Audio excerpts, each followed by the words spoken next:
This is Audible. Penguin Random House Audio presents Mad Genius, a Manifesto for Entrepreneurs. This is the author, Randy Gage.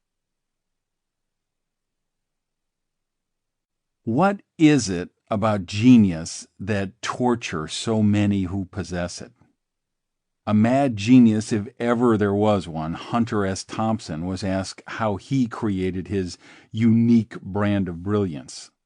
His reply was inspired, if a little unnerving. I hate to advocate drugs, alcohol, violence, or insanity to anyone, but they've always worked for me. I wish I could say the muse for this book was a sudden inspiration of genius, but it was actually germinated in an environment of shame and wretched despair. Shame because I was lying around my apartment trying to throw off the after effects of a binge relapse with crystal meth, an addiction I thought I had long ago conquered. And despair because the euphoria of the high, which of course gets less euphoric every time, was replaced by the exhaustion, nausea, and depression of the crash.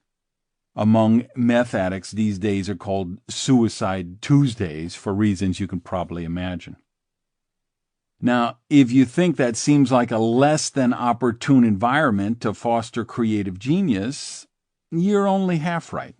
Because sometimes it's when we're at our lowest state, facing our most difficult challenges, that we pull ourselves together, marshal our resources, and decide that the alternative to hopelessness is actually hope after all. You're going to find this is a recurring theme in this manifesto. Why no is never the answer, failure isn't final unless you quit, and how challenges offer the greatest opportunities for innovation and creation.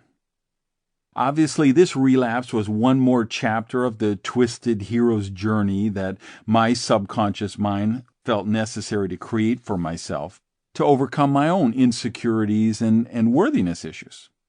The good news is, I believe this won't happen again.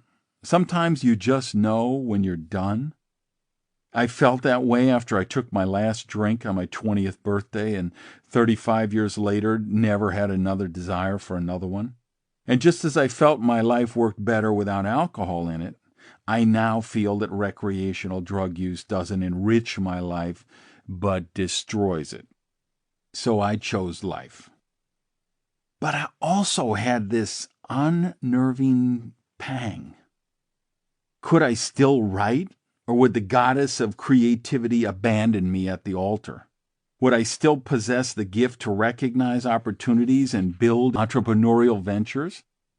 I grew up watching creative geniuses like Joplin, Hendrix, and Morrison blaze brilliantly, then die of overdoses. And I idolize writers like Hemingway, Poe, O. Henry, and of course Thompson, who all viewed drugs and alcohol as necessary ingredients for their creative genius, or at least helpful to medicate the issues preventing them from achieving it. Fortuitously, I read On Writing, the brilliant memoir of the craft of writing from Stephen King, who recounted his ability to face down his own addiction demons and still create. I began to think that a look at genius and how we harness, nurture, and direct it would make for a fascinating book.